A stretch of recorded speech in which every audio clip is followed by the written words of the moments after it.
বিশ্বকাপ ইস্যুতে অবশেষে বিসিবির সাথে বৈঠকে বসেছে আইসিসি। বৈঠকে আইসিসিকে ভারতে দল না পাঠানোর ব্যাপারে সরাসরি জানিয়েছে বিসিবি। এছাড়া কেন খেলতে যেতে চায় না সেটাও জানানো হয়েছে। এমন অবস্থায় বিসিবির পক্ষ থেকে আরেকটি প্রস্তাব দেওয়া হয়েছে আইসিসিকে। আইসিসি বিসিবির বৈঠকের সবশেষ অবস্থান নিয়ে বিস্তারিত জানাচ্ছেন রিশাম সাহা। এবার আইসিসির প্রতিনিধি দল সশরীরে এসেও ব্যর্থ হলেন বাংলাদেশকে বুঝাতে। বাংলাদেশ অনড় ভারতে অনুষ্ঠিত টি-20 বিশ্বকাপে অংশ না নেওয়ার সিদ্ধান্তে।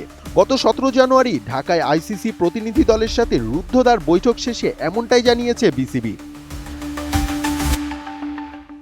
বিশ্বকাপ ইস্যুতে বাংলাদেশের চূড়ান্ত অবস্থান জানতে এসেছিলেন আইসিসির প্রতিনিধিরা।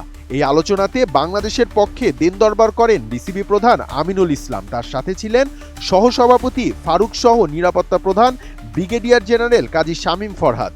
পরে আইসিসির পক্ষে গৌরব সাক্সেনা ভার্চুয়ালি যুক্ত হলেও সুরাহা মেলেনি বিসিবির অবস্থানের ব্যাপারে।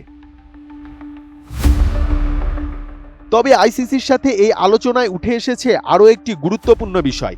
বাংলাদেশ চাচ্ছে গ্রুপ পরিবর্তনের মতো বিষয়। বৈঠকের পর বাংলাদেশি ও ভারতীয় বেশ কিছু গণমাধ্যমের খবরে বলা হচ্ছে আয়ারল্যান্ডের সাথে বাংলাদেশের গ্রুপ পরিবর্তন করা সম্ভব কিনা সেই বিষয়ে কথা হয়েছে আইসিসি ও বিসিবির মধ্যে। বাছাইকৃত লাল সরিষার দানা থেকে অত্যাধুনিক কোল্ড প্রেস মেশিনে তৈরি হয় প্রাণ সরিষার তেল, আসল ঝাঁঝে আসল স্বাদে। তবে এমন খবরে বেঁকে বসেছে ক্রিকেট আয়ারল্যান্ড। তারা স্পষ্ট জানিয়ে দিয়েছে মূল সময়সূচি থেকে সরছে না তাদের কোনো ম্যাচ। আইসিসির সাথে যোগাযোগের কথা উল্লেখ করে আয়ারল্যান্ড জানায় বিশ্বকাপে তাদের নির্ধারিত সূচির পরিবর্তন হবে না বলে সুনির্দিষ্ট নিশ্চয়তা পেয়েছে তারা নিশ্চিতভাবে শ্রীলঙ্কায় গ্রুপ পর্বের ম্যাচ খেলতে যাচ্ছে।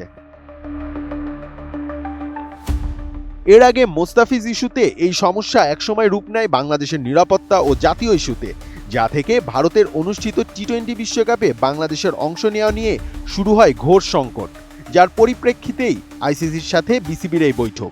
বিসিবি বলছে এই বৈঠক ছিল গঠনমূলক ও সৌহার্দ্যপূর্ণ। তবে এই আলোচনা থেকে যে কোনো চূড়ান্ত সিদ্ধান্ত আসেনি তা একদম পরিষ্কার। রিশাম সাহাব, এটিএন নিউজ।